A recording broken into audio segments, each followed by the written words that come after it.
Hi, I'm Rob, I have brick and mouth syndrome, and I called it. I called it on last week's news video. Because I was recording it early, there'd be a shed load of news happening. 2 stories dropped before I'd finished editing that video. I didn't have time to put anything in except the text scroller at the bottom. I did what I could, I apologise. So, 2 more things dropped after that. So obviously, with these being quite big announcement stories, I'm having to do 4 of them. Awesome.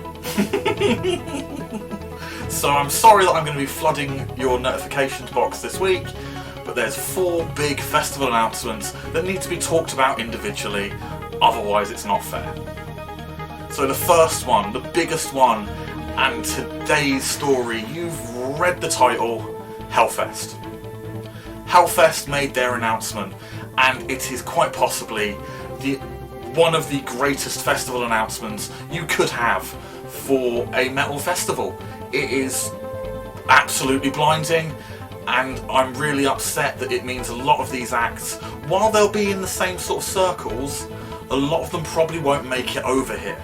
So, let's work our way up from the bottom of the poster to the top to eventually look at the headliner, which I'm sure all of you have looked at now, because you've been looking at it for a week, and we'll go over my thoughts with it. This is such a good lineup. Starting at the bottom, we have The Interrupters, Satyricon, Rhapsody of Fire, Nova Twins, Madball, Cavell Attack, Korplakani, Fu Manchu, Eternal Life, Dimmu Borgir, Dark Tranquility, Brutus, All Them Witches.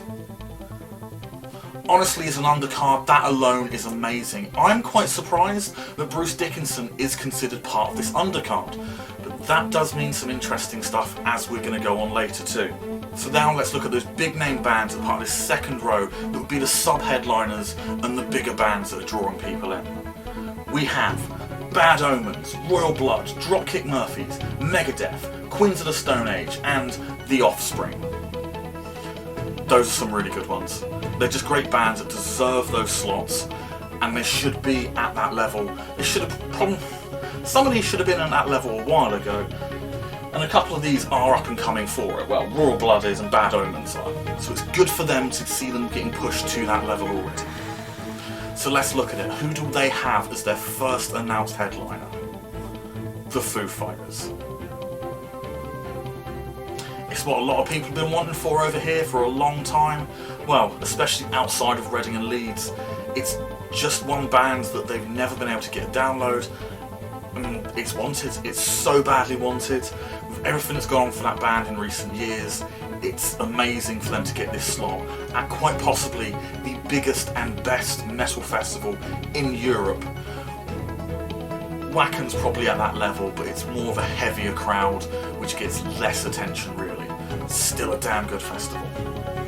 So, what does this mean looking at the wider festival sort of scope for the UK during the summer? Well, we'll pretend that didn't happen.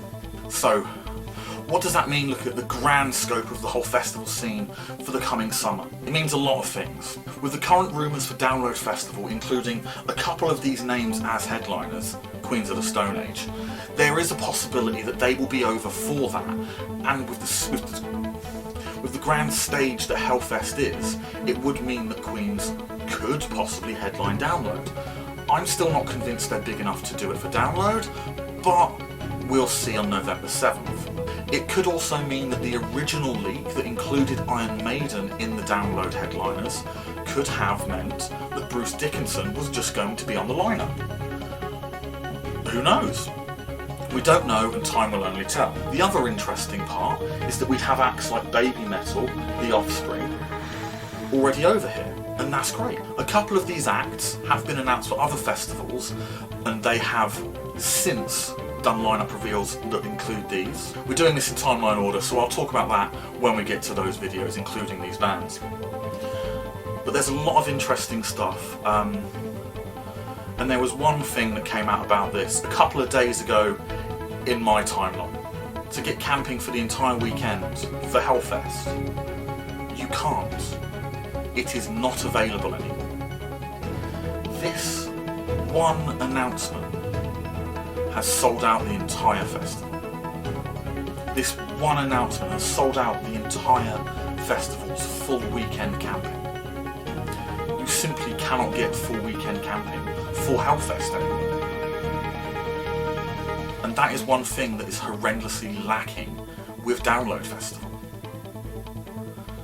Earlier announcements could push these ticket sales and really drive up more interest.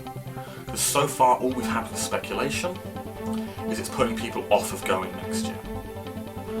Especially after the way that people felt they were treated last year. So, HellFest announcement's up. In less than a week, the full weekend tickets sold out. And it's an amazing lineup. A lot of these bands are going to be about for that time, for the festivals this summer. We've got a lot of promise. See you in the next video. Bye!